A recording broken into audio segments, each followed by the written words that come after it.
Hello and welcome to the Query channel. I am Jason, your host. VR. I've been using VR since 2016. My first headset was the Vive, which, funnily enough, is still here. It's built like a tank. I could get my link box from over there in the cupboard. I could plug this into my computer and I could go into VR with this headset.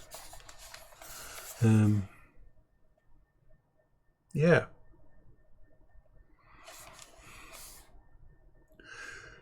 But I don't.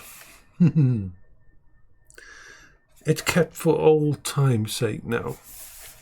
It really is just kept for old time's sake now. That's almost 10 years old. Almost 10 years. What is my primary VR headset?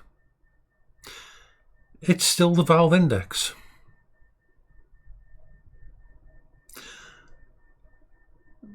I have used nearly every kind of headset out there. Vive Pro, Gear VR, Pimax Crystal,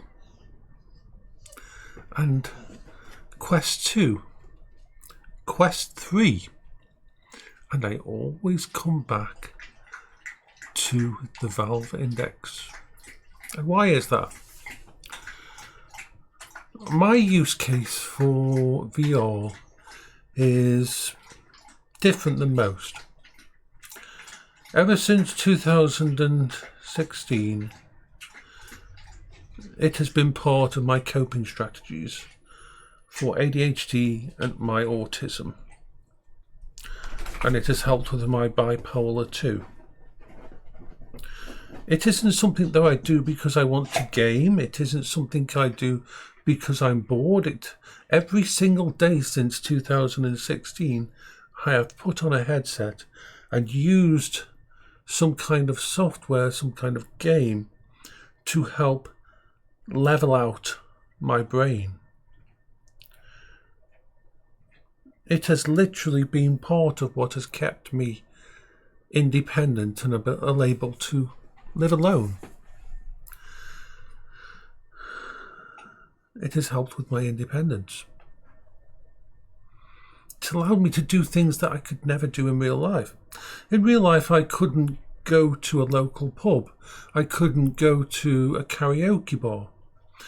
But when I put that headset on, I can go into VRchat and I can sing in front of 30, 40, 50, 60 people. As a friend once told me I met on VRchat, he said to me, I have terrible social anxiety and in real life I can't look anybody in the eye.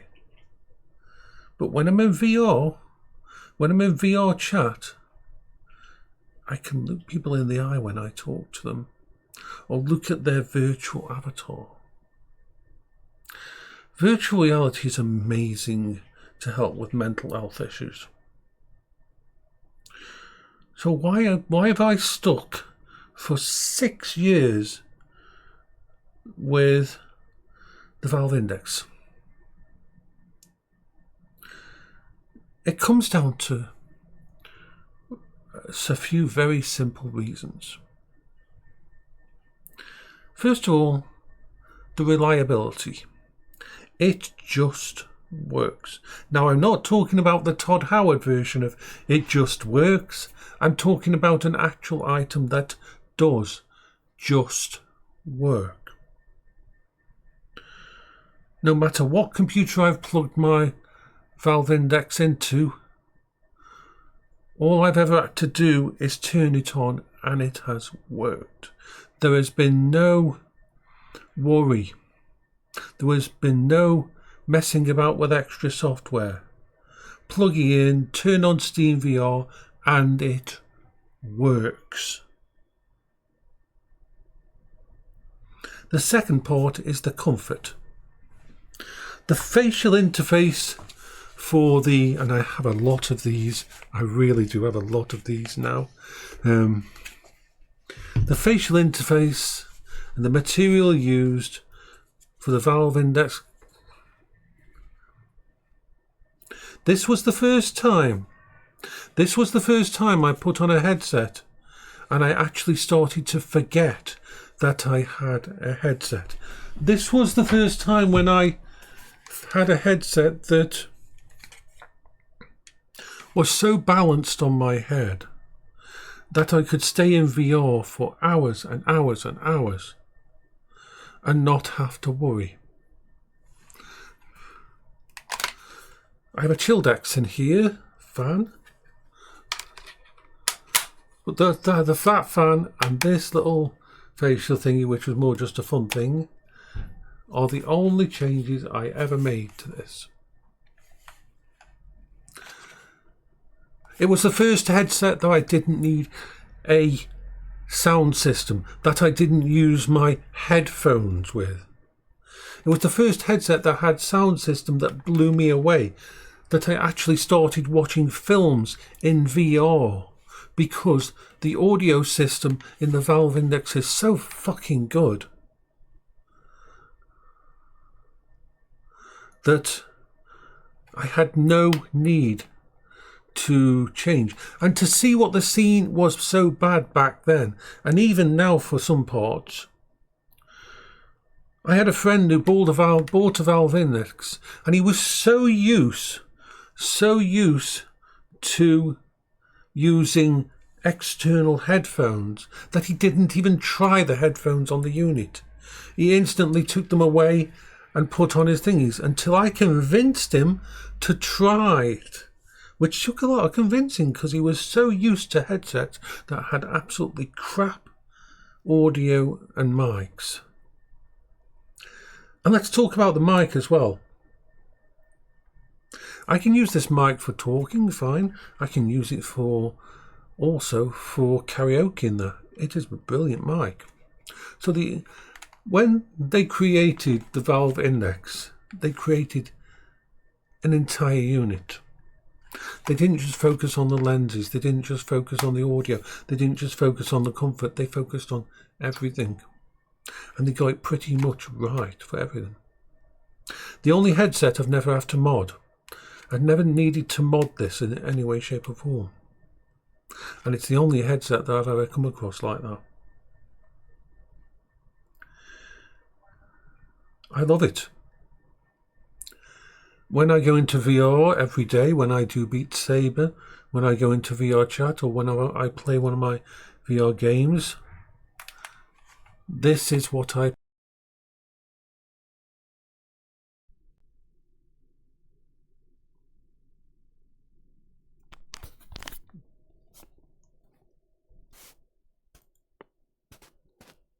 Does something do something?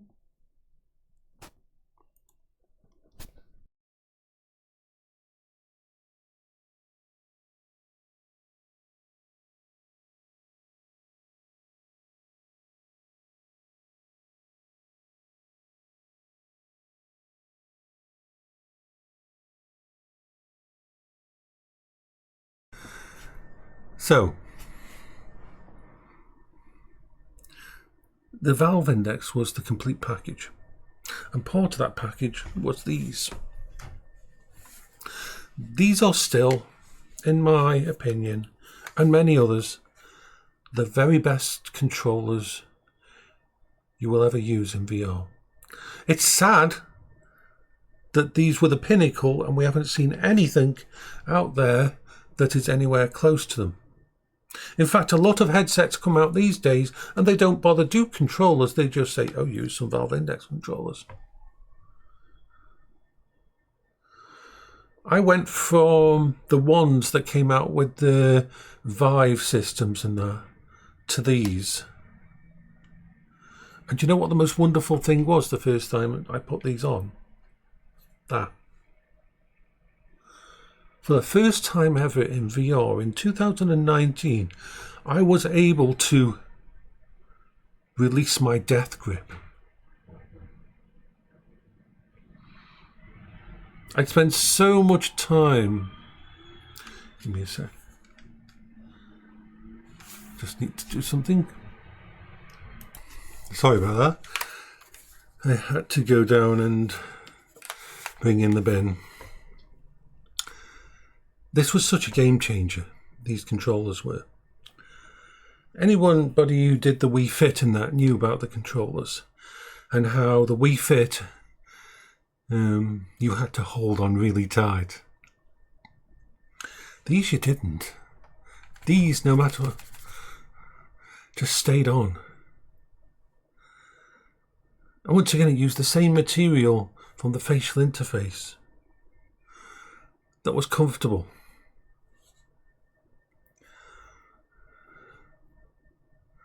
It could sense when you're doing things. One of the nicest things in VRchat was to do this. When you come in, and your hands of your character actually did the same thing. And you could go like that with your hands, and just because you had capacitive touch sensors and so on. Beautiful. And it had one-for-one tracking. With the external tracking, it gave you a level of accuracy that pretty much nothing has come close to.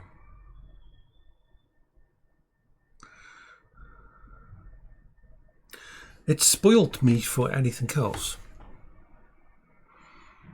Now the lenses are good, but they are not 2025 good. It is the only thing. If they could just exchange the lenses in a Valve Index for pancake lenses, then I'd stick with it for another 10 years. I probably would. Because it's never been about shiny. It's been about reliability. I pick it up and it just works. These are my backup ones. My ones I'm using at the moment are on charge over there.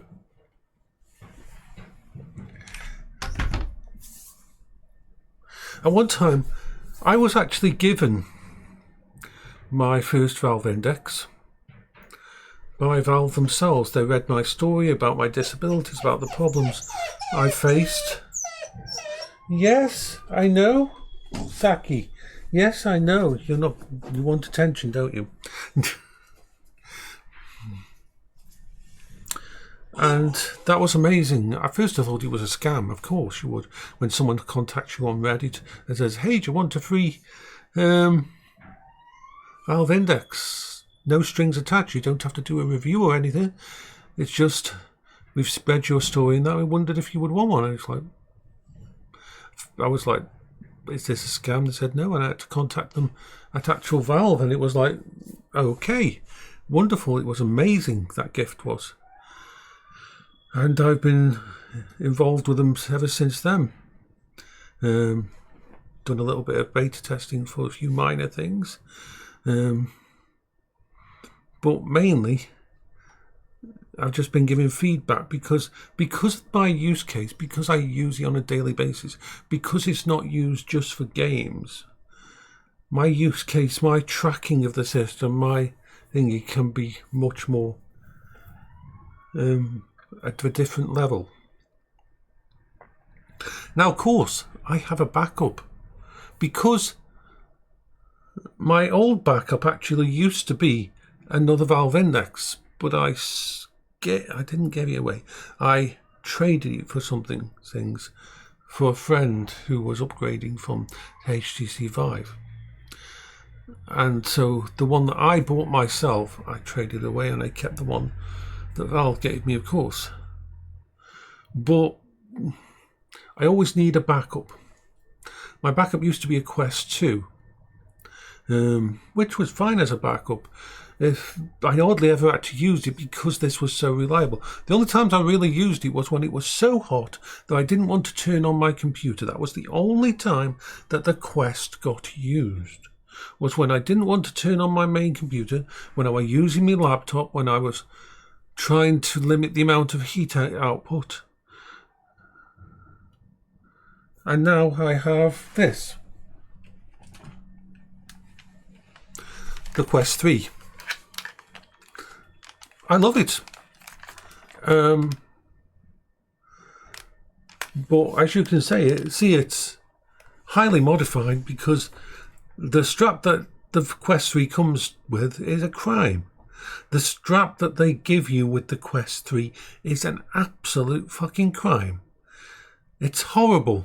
The only upside to the Quest 3 strap, some people call it the jock strap, is that if you want to sleep in VR, then you can lie on the same with that side with it, and it's quite comfortable. It feels like a face mask.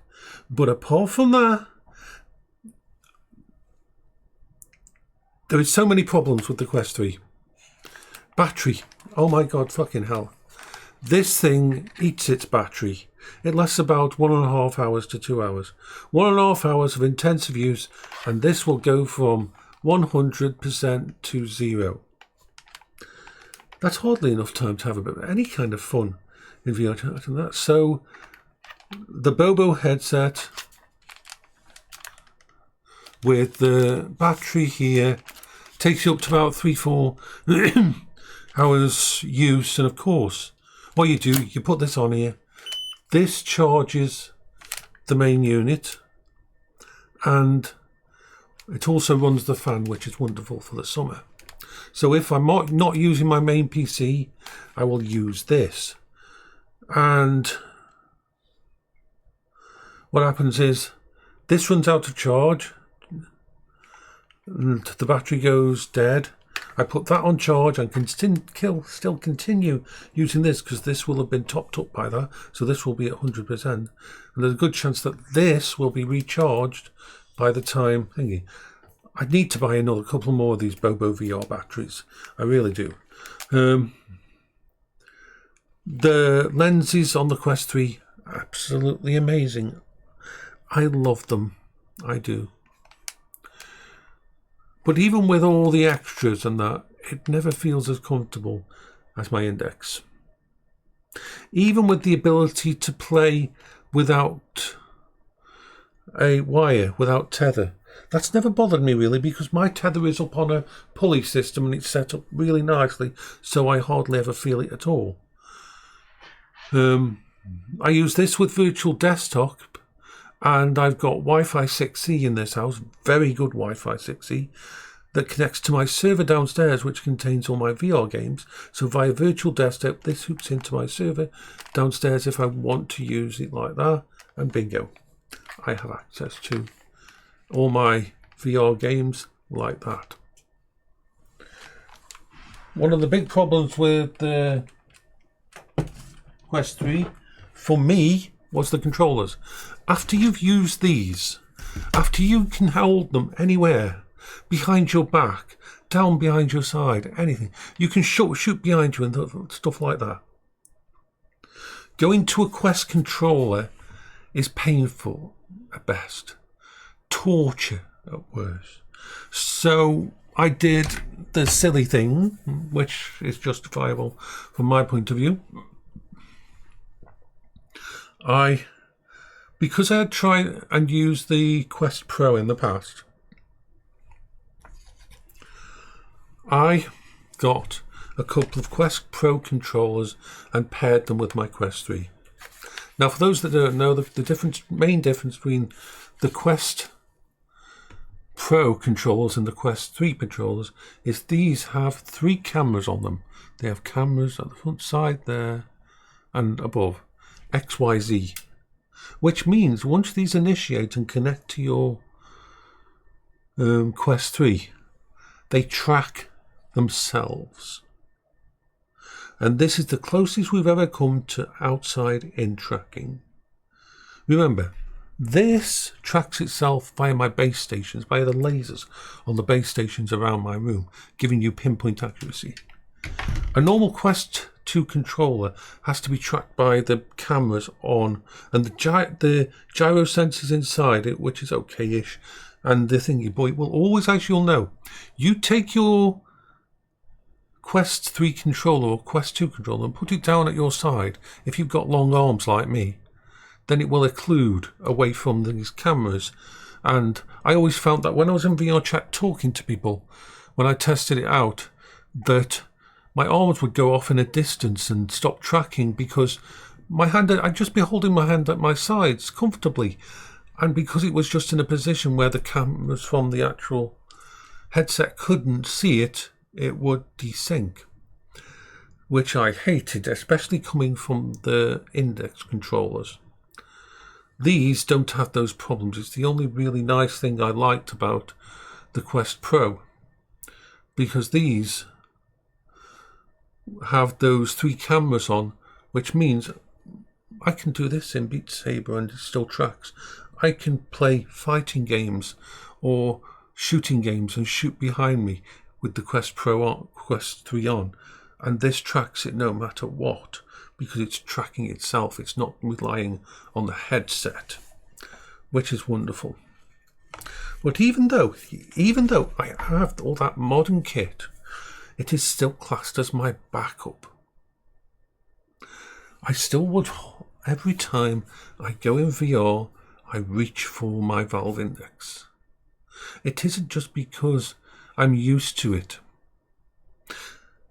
And it's definitely not because the lenses are better. It's the whole kit. It just feels, still, even in 2025, it still feels more comfortable. Easier to use. I don't have to load up virtual desktop. I don't have to access certain things. I don't have to do anything. I just turn it on, put it on, go straight into the game. Or play VRchat.